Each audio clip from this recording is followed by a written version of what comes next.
Seguimos ao vivo pela Rede Família de televisão, esse é o nosso Tudo Posso, a sua revista eletrônica de todas as manhãs. E você sempre, é claro, pode participar com a gente. Para isso, basta mandar um WhatsApp, não é, Maria? Exatamente, 944945023.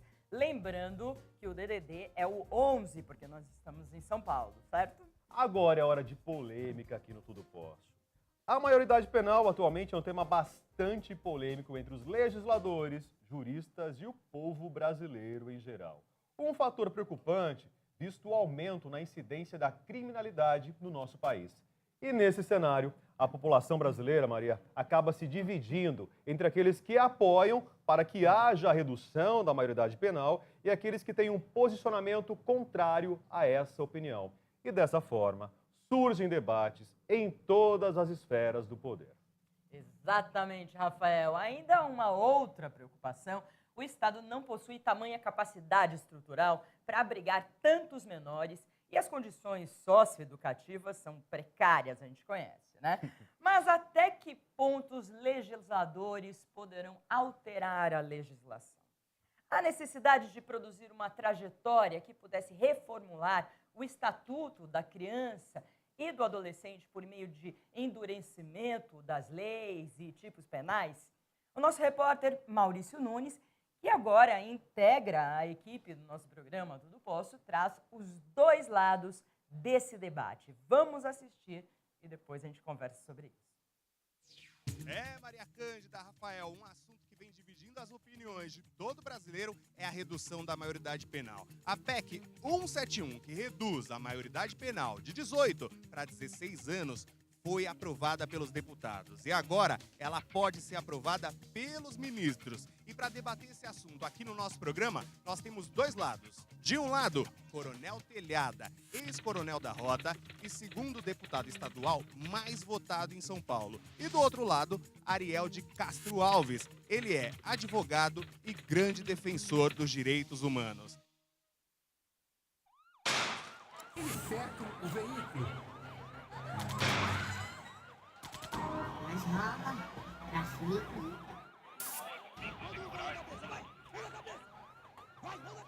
É o pior presídio do país. Uma prisão que se tornou quartel-general do crime organizado. O passeio romântico ganha um convidado inesperado. Champinho.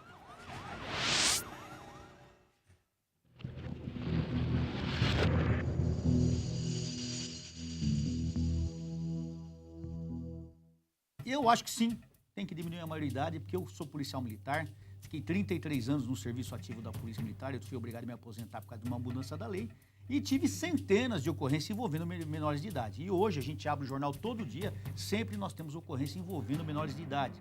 Na televisão, vira e mexe, nós vemos alguma câmera que flagrou algum roubo, um homicídio, alguma coisa, normalmente menor envolvido.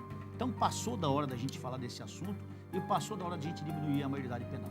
Eu sou contrário à redução da maioridade penal. Na verdade, eu já atuo há 20 anos na área da infância e da juventude e tenho uma experiência grande, inclusive visitando unidades de internação da própria Fundação Casa, desde a época que era a FEBEM.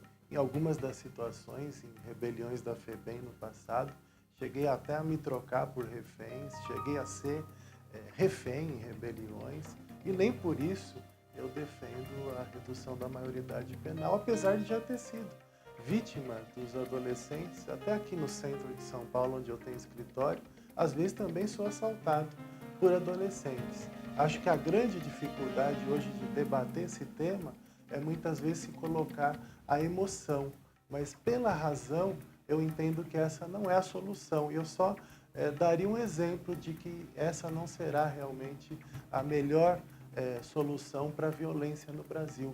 Hoje o sistema prisional brasileiro tem 70% de reincidência.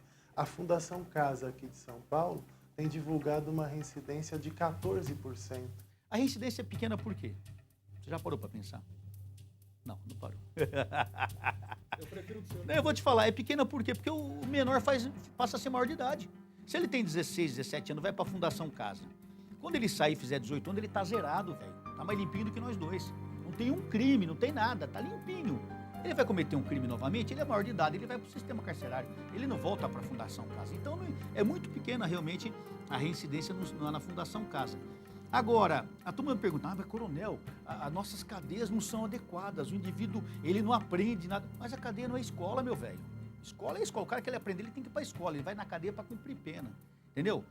Se nós ficarmos preocupados que a cadeia não educa, porque a cadeia não é para educar, a cadeia é para cumprir pena, se nós ficarmos dizendo, mas a cadeia não educa, mas na cadeia nós temos uma violência, mas na cadeia o lugar é sujo. Se eu ficar preocupado com isso, eu não vou pôr ninguém na cadeia. O cara que aceite para uma cadeia, ele tem que saber que ele vai ser submetido a uma série de coisas horríveis mesmo. Só de você estar cerceado a sua liberdade, você já está perdendo. Colocar esses adolescentes, seja de 16 anos ou de 14, no sistema prisional, nós estaremos tirando esses adolescentes de locais onde eles são atendidos por educadores, por psicólogos, por assistentes sociais, em unidades que não estão superlotadas, onde são mantidos até 50, 60 jovens, para colocá-los em presídios, onde nós temos 700 vagas e são mantidos 2.500 presos e dominados por facções criminosas. Então, esses jovens não teriam nada de positivo para aprender nesse sistema prisional e nós estaríamos condenando eles a se tornarem irrecuperáveis.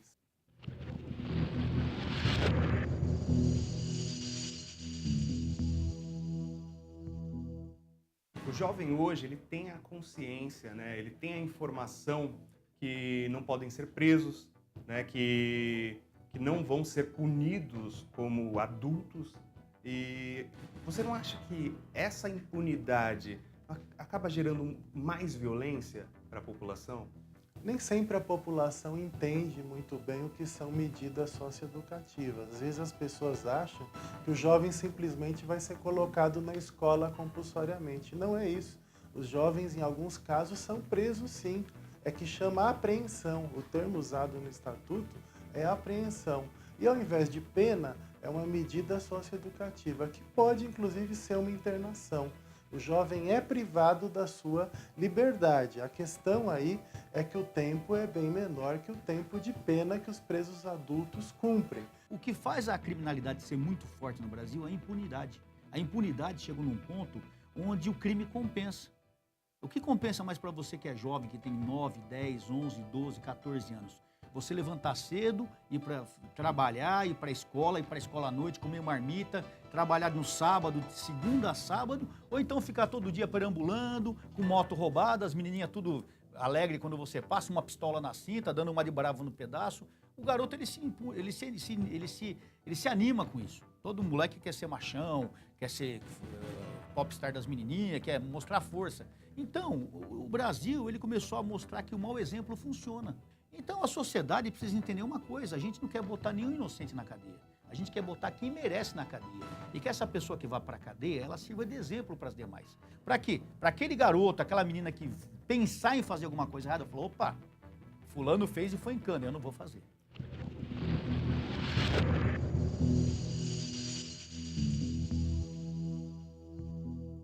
Se a gente for numa unidade da Fundação Casa, nós veremos a diferença. Basta ir num centro de detenção provisória e depois ir numa unidade da Fundação Casa.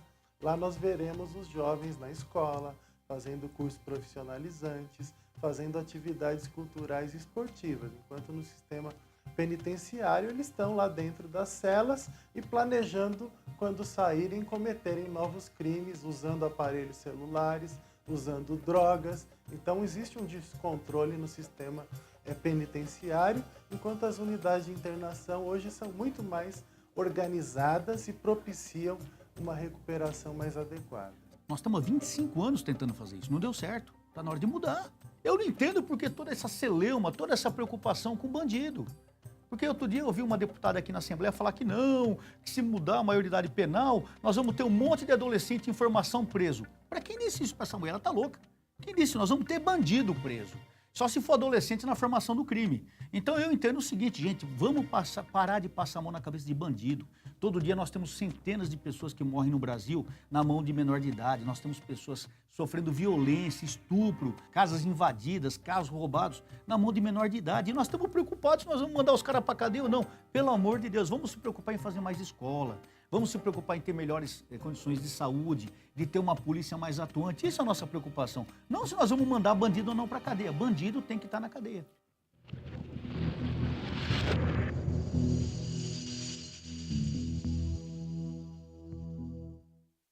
O que circula nessa lei também é ela ser válida somente para crimes hediondos, que são aqueles crimes que estão no topo da pirâmide, assassinato, estupro.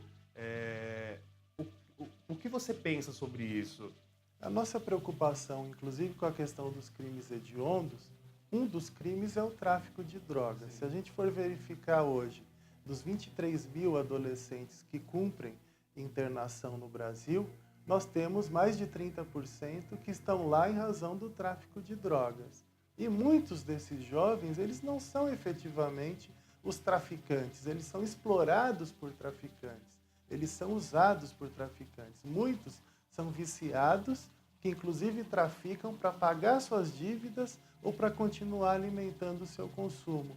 Então isso nos preocupa também, de colocar esses jovens que são hoje considerados traficantes, mas na prática eles são vítimas do tráfico, deles serem também colocados no sistema prisional. Para mim não existe negócio de meio grávido. Ou tá grávido ou não tá, velho. Não funciona. Ou vai de uma vez ou não vai. Então é melhor não fazer nada. Lei é lei. Nós temos que aprender. Gente, o brasileiro, tem hora que eu fico assustado com o brasileiro, sabe? A gente quer tanto providência, mas na hora de tomar providência ninguém... Eu lembro que um delegado falava, todo mundo quer comer omelete, mas na hora ninguém quer quebrar os ovos, né? Então, lei é lei. Eu acho que o cara cometeu um crime, seja o que crime for, ele deve pagar pelo crime. Se nós acharmos que um crime de menor potencial ofensivo, por exemplo, um furto, nós achamos que um furto é besteira, não merece. Ele vai furtar hoje, vai furtar amanhã uma casa, vai furtar um carro, vai furtar uma loja, até um dia que o cidadão, o dono da casa, pegar o cara lá dentro e entrar em luta corporal, ele matar o dono da casa. Até um dia que ele entrar numa casa e ver uma mulher bonita, com um corpo bonito, ele se animar e estuprar a mulher. Aí, então, veja bem, nós estamos dando aso, nós estamos dando oportunidade para que o crime pior seja cometido. O crime, ele tem que ser parado no momento, ele não pode se desenvolver. A pessoa que pratica um pequeno crime, é facinho ela praticar um grande crime.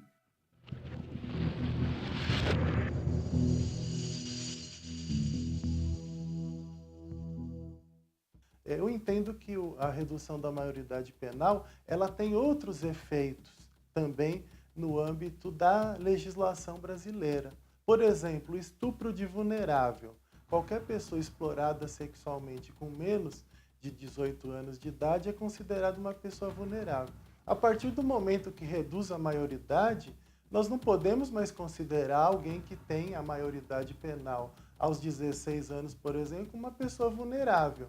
Os autores do estupro de vulnerável já não poderão ser responsabilizados nessas situações. Nós precisamos entender, ou a gente para o problema no início dele, ou ele vai se transformar num grande problema. É o que a gente chama de tolerância zero, aquela que aconteceu nos Estados Unidos nos anos 90, aquela teoria das janelas quebradas. Ou seja, se você preservar tudo limpo, tudo em ordem, cometerão menos crimes. Se você tem janela quebrada, as ruas todas pichadas, cheias de lixo, carro abandonado, a possibilidade de acontecer um crime ali é muito mais fácil. Onde você tem um ambiente salutar, um ambiente onde todo mundo cumpre a lei, dificilmente alguém vai descumprir a lei. Agora, se você está num ambiente que todo mundo faz o que quer, com certeza todo mundo vai descumprir a lei.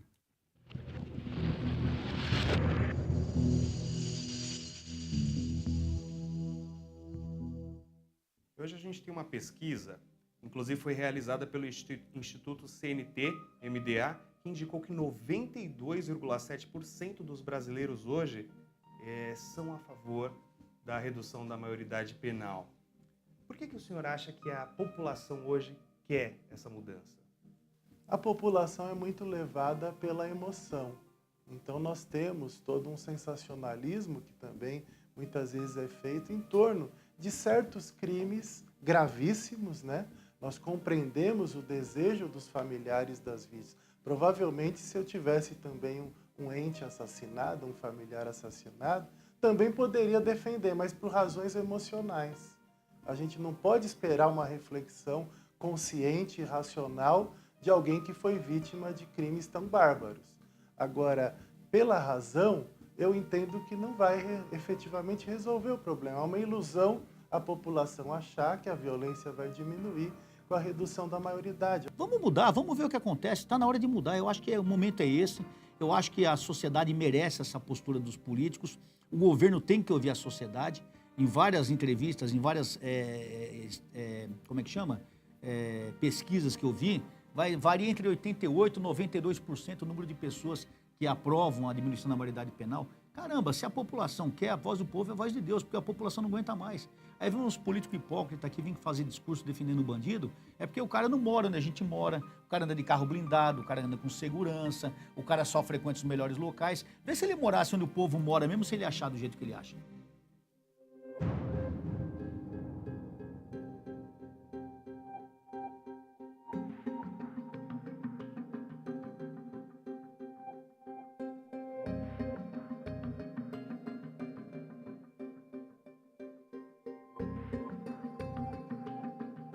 Reflitam e lembre-se que quem estará na rua são seus filhos, seus netos, você. Nós precisamos voltar à calma no Brasil, precisamos voltar à ordem e progresso. Nosso país falta justamente o que está escrito na bandeira, ordem e progresso. Se Deus quiser, meu Deus do céu, um dia nós vamos voltar a ter isso nesse país. Ajuda de Deus. Eu lembro da frase do sociólogo Betinho: se não vejo na criança uma criança, é porque alguém a violentou antes. Então, muitos desses jovens que nós entendemos que eles são monstros, não são crianças, porque cometeram crimes, eles têm todo um passado também de violência que eles sofreram e que aquilo repercutiu depois contra a sociedade. Eu entendo que reduzir a maioridade hoje no Brasil é como se nós, enquanto sociedade, enquanto Estado, nós reconhecêssemos e nos dessemos um atestado de que nós não temos competência para educar esses jovens e pretendemos então encarcerá-los. E aí, você de casa, já formou a sua opinião? Já conseguiu resolver se você é contra ou é a favor da redução da maioridade penal? Bom, agora só nos resta aguardar para ver se essa lei, a 4.330, vai ser aprovada ou não. Maria Cândida, Rafael, é com vocês aí no estúdio. É isso aí. E aí? Conta.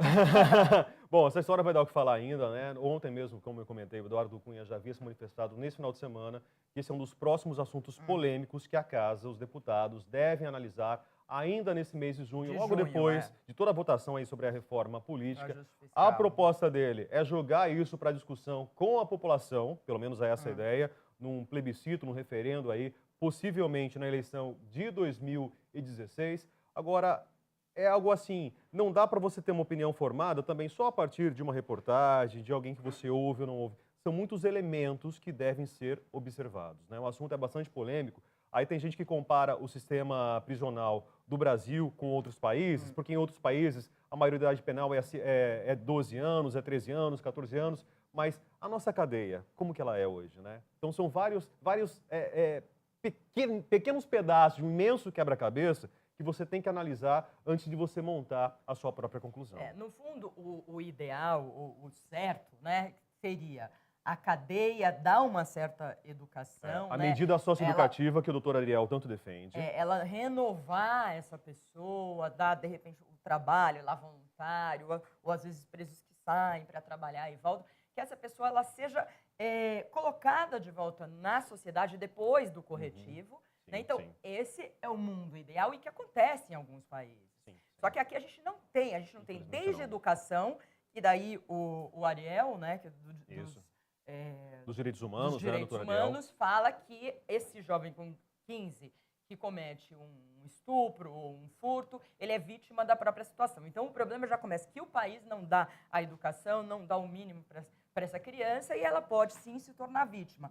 Agora, a lei tem que ser cumprida. Eu concordo com o outro também. A lei tem que ser cumprida. Então, de repente, diante desse problema que é o Brasil, por que não aprovar e fazer um período intermediário na própria prisão com educadores lá, que eles fiquem em celas ou em alas separadas, mas que esse adolescente seja punido, porque o que eles falam na reportagem, quando a pessoa não é punida, ela pensa que é terra de ninguém. Tem que ser um outro sistema realmente. Tem que ser um outro sistema prisional, uma outra ala, diferente. Exatamente. Mas eu concordo que eles têm que ser punidos de alguma forma. Porque o tráfico de drogas aumenta, tudo isso. Eles são joguetes na mão desses traficantes. E simplesmente reduzir a maioridade penal e acabar jogando na mesma cadeia, onde estão bandidos aí perigosos ali, realmente a gente vai virar uma escola de crime, né? Não é agora isso que a um gente período quer. de transição, de repente, que seja um equivalente ao que eles têm nas unidades que eles estão hoje, que tem um pouco de esporte, música, sei lá o quê, pelo menos dos 16 ou 18, que tem esses psicólogos e tal, aí eu sou a favor. Ainda vamos discutir muito sobre isso aqui no nosso país. É verdade. Agora a gente vai para um rápido intervalo, gente. No próximo bloco, nós vamos falar sobre um distúrbio alimentar muito comum, porém, olha só, com uma causa exata ainda desconhecida, a bulimia. O intervalo é rapidinho. Lembrando que você de todo o Brasil pode participar. 0 Operadora 11 944 94 50 23. Esse é o nosso WhatsApp. A gente já volta.